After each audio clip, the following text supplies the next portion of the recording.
Hello guys, আসসালামু আলাইকুম। কেমন আছেন সবাই? আশা করি খুব ভালো আছেন, সুস্থ আছেন। কাছে ও দূরে, দেশ ও দেশের বাইরে থেকে যে যেখান থেকে বসে ভিডিওটি দেখছেন সবাইকে ওয়েলকাম জানাই আমার চ্যানেলে। তো বন্ধুরা, আজ কিন্তু নিয়ে হাজির হয়ে গেলাম আপনাদের মাঝে নতুন একটি রেসিপি। আর এটা হচ্ছে কিন্তু স্পেশাল ম্যাঙ্গো ডেজার্ট। আর এই রেসিপিটা কিন্তু অতিথি আপ্যায়নের জন্য হয় একদমই পারফেক্ট, আর খেতে হয় ভীষণ মজার। তো বন্ধুরা, চাইলেই কিন্তু পাকা আমের সিজন থাকতে থাকতে একবার বানিয়ে ট্রাই করতে পারেন। তো চলুন বন্ধুরা, রেসিপিটি শুরু করি। তো বন্ধুরা, এখানে কিন্তু ম্যাঙ্গো ডেজার্টের জন্য নিয়েছি প্রথমেই ড্রাই কেক বিস্কিট। আর এখানে কিন্তু একটা বিস্কিট আমি গুঁড়ো করে নিয়েছি। আর এই পাশে চিনি নিয়েছি হাফ কাপ পরিমাণ। এখানে কিন্তু কাস্টার্ড পাউডার নিয়েছি 1 টেবিল চামচ। আর এখানে কিন্তু 1 কাপ পরিমাণ দুধ নিয়েছি, গুঁড়ো দুধ। আর এখানে পাকা 2টা আম লাগছে আমাদের।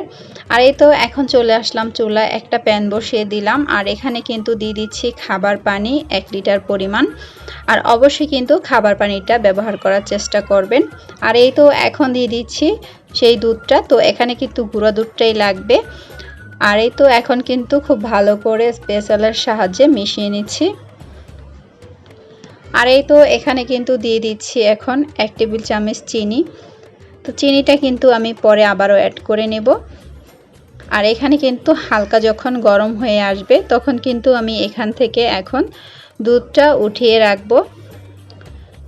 তো এখন কিন্তু আমি দুধটা উঠিয়ে রাখছি, যেহেতু এখানে খাবার পানিটা আমি অ্যাড করেছি তাই কিন্তু এখানে ফুটে ওঠার কোনো প্রয়োজন নেই। তো হালকা গরম হয়ে গেলে কিন্তু আমি এখান থেকে 4 চামচ উঠিয়ে রাখলাম দুধটা।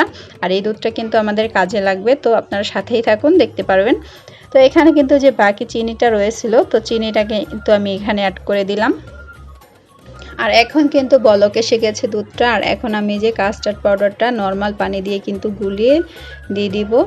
আর এই ক্রিমিটার জন্য কিন্তু আপনারা চাইলে কাস্টার্ড পাউডারও অ্যাড করতে পারেন বা কর্নফ্লাওয়ার অ্যাড করতে পারেন। তো এখানে কিন্তু কাস্টার্ড পাউডারটা অ্যাড করলেই খুব ভালো হয়। তো এখানে এই যে দেখতেই পাচ্ছেন আমি কিন্তু অল্প অল্প করে দিয়ে খুব ভালো করে এই ক্রিমটা রেডি করে নিচ্ছি। আর এই তো এরকম থাকা অবস্থায় কিন্তু চুলাটা অফ করতে হবে। তো এই পাশে কিন্তু চুলাটা অফ করে দিয়েছি আর এটা চুলা থেকে নামিয়ে নিলাম। আর এখন কিন্তু যে আমের পিউরিটা রেডি করে নিয়েছি। আর এখানে কিছু আম কিউব করে কেটে নিয়েছি। তো বিস্কিটের গুঁড়োটা আছে আর ওই যে দুধটা উঠিয়ে রেখেছিলাম, তো দুধটার মধ্যে এখন কিন্তু আমি যে ড্রাই কেক বিস্কিটগুলো খুব ভালো করে ভিজিয়ে নিব। এপাশ ওপাশ করে একটু ভালো করে চুবিয়ে উঠিয়ে এখানে কিন্তু আমি সেট করে নিচ্ছি আমার নিজের মতো। আর আপনারা চাইলে কিন্তু এটা কোনো বক্সেও আপনারা সেট করে নিতে পারেন। তো আমি কিন্তু এখানে ঝটপট করে নিচ্ছি। আমি আপনাদের সাথে প্লেটের মধ্যেই কিন্তু এটা পরিবেশন করে দেখিয়ে দিচ্ছি কিভাবে করে নিচ্ছি। তো এইভাবে কিন্তু আমি সবগুলো বিস্কিট দুধের মধ্যে চুবিয়ে তারপর সেট করে নিলাম। আর এখন যে ক্রিমটা রেডি করে নিয়েছিলাম দুধের আর কাস্টার্ড পাউডারে, তো ওটা কিন্তু উপর থেকে দিয়ে দিচ্ছি। খুব ভালো করে কিন্তু উপর থেকে কভার করে দিচ্ছি। তো দেখতেই পাচ্ছেন কিভাবে করে নিচ্ছি। আর এটা কিন্তু একদমই সহজ, যে কোনো কেউই কিন্তু পারবে। আর খেতে কিন্তু হয় মাশাআল্লাহ অনেক মজা। তো এখন কিন্তু এই যে উপর থেকে আমের পিউরিটাও দিয়ে দিচ্ছি, খুব ভালো করে সেট করে নেব। তো বন্ধুরা, আপনারা চাইলে কিন্তু হাতের কাছে কিছু থাকা উপকরণ দিয়েই ঝটপট করে এই ডেজার্টটি রেডি করে নিতে পারেন। তো এখানে কিন্তু আমের পিউরিটা দেওয়ার পর আমি আবারও দিয়ে দিচ্ছি এখন ক্রিমের পিউরিটা। তো এখানে কিন্তু খুব সুন্দর করে আমি এখন সাজিয়ে নিচ্ছি। তো দেখতেই পাচ্ছেন কিভাবে করে নিচ্ছি। এটা কিন্তু একদমই আপনাদের নিজেদের ইচ্ছে মতো আপনারা সাজিয়ে নিতে পারেন। আর এখন কিন্তু উপরে থেকে দিয়ে দিচ্ছি সেই বিস্কিটের গুঁড়োটা। এটা কিন্তু একদমই অপশনাল, আমি কিন্তু একটু সুন্দরের জন্য দিয়ে দিচ্ছি। তো এখন কিন্তু আবার একটু আমের পিউরিটা দিয়ে দিচ্ছি। আর এইভাবে করেই কিন্তু এক একটা পার্ট বা এক একটা লেয়ার আমি খুব সুন্দর করে দিয়ে দিয়েছি।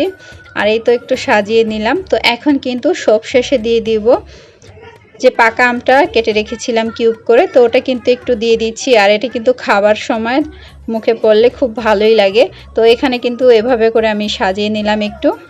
তো দেখতেই পাচ্ছেন ফাইনালি আমার ম্যাঙ্গো ডেজার্টটা কিন্তু একদমই রেডি হয়ে গেল। আর এটা কিন্তু প্রায় 1 ঘন্টার মতো আমি ফ্রিজে রেখে ঠান্ডা করে তারপর আপনাদের সাথে পরিবেশন করে দেখিয়েছিলাম। তো ভিডিও ভালো লাগলে অবশ্যই একটা লাইক কমেন্ট শেয়ার করবেন। আর চ্যানেলটিকে সাবস্ক্রাইব করে পাশে থাকবেন, পাশে থাকা বেল বাটনটি ক্লিক করে রাখবেন আমার নিত্য নতুন ভিডিওগুলো পেতে। তো সবাই ভালো থাকবেন, আজকের মতো বিদায় নিচ্ছি, আল্লাহ হাফেজ।